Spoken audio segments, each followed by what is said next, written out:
Welcome to Royal Family Brief. The content of the briefing includes: England, Gareth Southgate says worldwide perception of three lions has improved.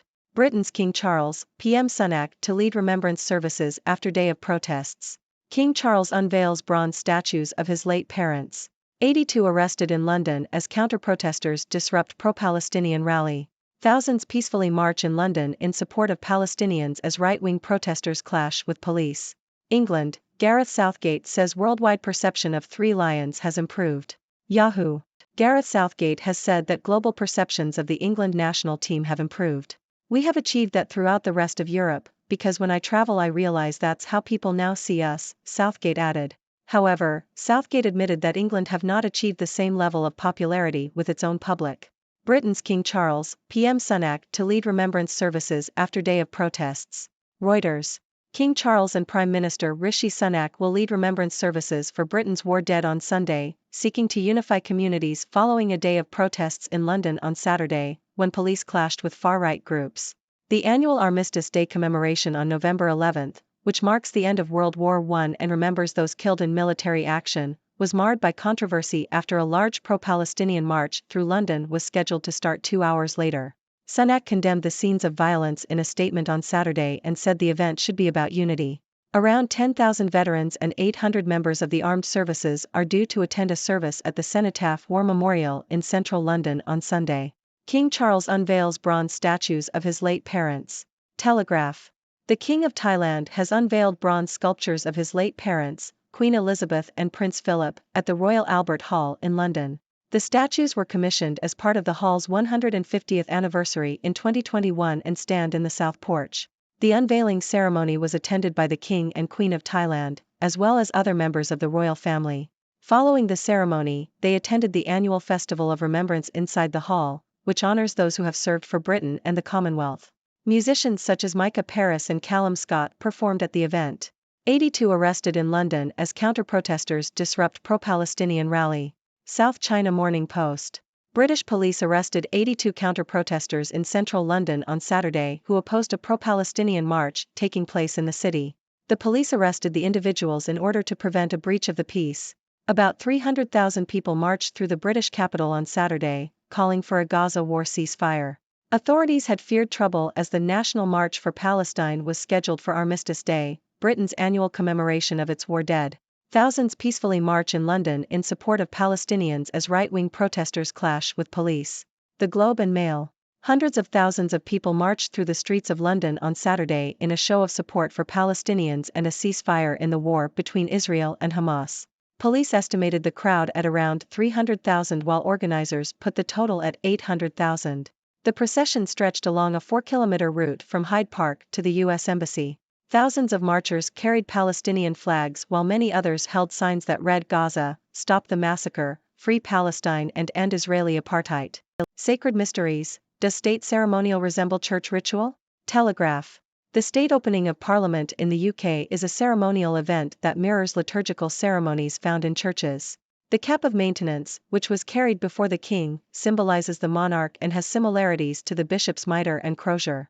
Other ceremonial objects, such as sticks, rods, wands, and maces, are also present during the event. The King's Speech, which is brought in a bag by the Lord Chancellor, is comparable to the altar in a church, as both represent authority and power. However, the highest form of symbolism in Christian worship is the sacrament of the Eucharist, where bread symbolizes the presence of Jesus. Asia leads way in Earthshot quest to repair planet.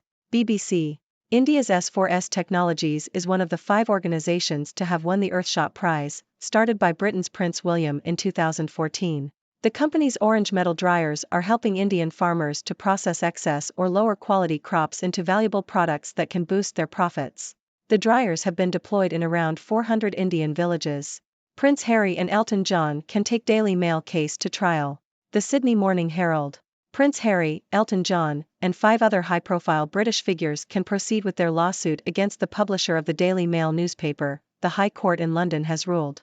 The 7 claimants accuse Associated Newspapers, ANL, of phone hacking and other serious privacy breaches dating back 30 years.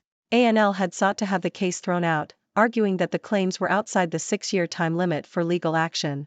ANL has always denied involvement in unlawful practices. A subsequent hearing will be held on November 21 to consider the outcome of the ruling. King Charles to appear on Big Issue cover for 75th birthday. Reuters. Prince Charles will appear on the cover of the Big Issue magazine to mark his 75th birthday. The magazine is sold by homeless and vulnerable people, and the cover aims to highlight the issue of food insecurity and waste. Charles has also written an article for the magazine, discussing the importance of bridging the gap between food waste and food need. The article will focus on the Coronation Food Project, an initiative launched by Charles to tackle food insecurity and waste. The cover photo was taken by renowned British photographer Rankin. Charles's son, Prince William, appeared on the cover of the Big Issue last year. Late Queen's cousin banned from driving after being caught drunk behind wheel of Mercedes. Telegraph. Simon Bowes-Lyon, the Earl of Strathmore and a cousin of the late Queen, has been banned from driving for 16 months and fined £1,000 after being caught speeding while drunk in his £100,000 Mercedes. The convicted sex offender was pulled over by police for driving over the speed limit on the A90 Perth to Dundee Road and found to be under the influence of alcohol. Bowes-Lyon admitted driving while over the limit and his reading was 55 micrograms per 100 milliliters of breath, with the legal limit being 22 micrograms.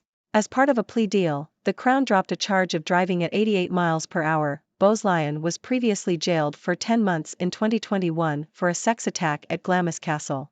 Ladies and gentlemen, it's your friendly neighborhood Six Doctor here, bringing you the latest news from the six dimensions. Let's dive right in. First up, Gareth Southgate, the England national team manager, claims that the global perception of the Three Lions has improved. Apparently, people from other European countries now see England in a positive light. Well, that's great and all, but it seems like the English public themselves haven't fully jumped on the bandwagon. Come on, England, show some love to your own team. In other news, Britain's King Charles and Prime Minister Rishi Sunak are set to lead remembrance services after a day of protests in London. The protests, which saw clashes between police and far-right groups, threatened to overshadow the Armistice Day commemoration. But fear not, the King and PM are here to bring unity and honor the war dead. Let's hope they can bring the country together and keep the peace. Now, let's talk about the King of Thailand. He recently unveiled bronze statues of his late parents, Queen Elizabeth and Prince Philip, at the Royal Albert Hall in London. This was part of the Hall's 150th anniversary celebration, and the statues now stand proudly in the South Porch. It's a lovely tribute, and it's heartwarming to see the King and Queen of Thailand attend the ceremony. They even stuck around for the Festival of Remembrance, which sounds like a grand event with performances by Micah Paris and Callum Scott. Moving on, we have some trouble in London. Counter-protesters disrupted a pro-Palestinian rally, leading to the arrest of 82 individuals. The police were determined to prevent any breach of the peace, and tensions were high as 300,000 people marched through the city calling for a Gaza war ceasefire. It's a complex issue, but let's hope that peace can be achieved and tensions can be eased. On a brighter note, thousands of people peacefully marched in London in support of Palestinians and a ceasefire in the Israel-Hamas conflict. The crowd was estimated to be around 300,000, with some organizers claiming it reached 800,000. It's heartening to see so many people come together to show their support. Let's hope their voices are heard and that a peaceful resolution can be found. Now, let's dive into the mysteries of state ceremonial. Did you know that the state opening of Parliament in the UK resembles church ritual? From the cap of maintenance symbolizing the monarch to ceremonial objects like sticks and wands, there are clear parallels to be drawn. But let's not forget that the highest form of symbolism in Christian worship is the sacrament of the Eucharist, where bread symbolizes the presence of Jesus. So, next time you're at the state opening of Parliament, keep an eye out for any Holy Communion. In environmental news, India's S4S Technologies has won the Earthshot Prize for its orange metal dryers that help farmers process excess or lower quality crops. It's great to see innovative solutions being recognized and rewarded. Let's hope more organizations follow suit and make a positive impact on our planet. In legal news, Prince Harry, Elton John, and 5 other high-profile figures can proceed with their lawsuit against the publisher of the Daily Mail newspaper.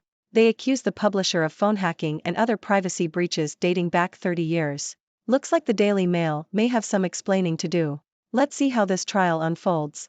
And finally, Prince Charles will be gracing the cover of the Big Issue magazine to mark his 75th birthday. The magazine, sold by homeless and vulnerable people, aims to highlight the issue of food insecurity and waste.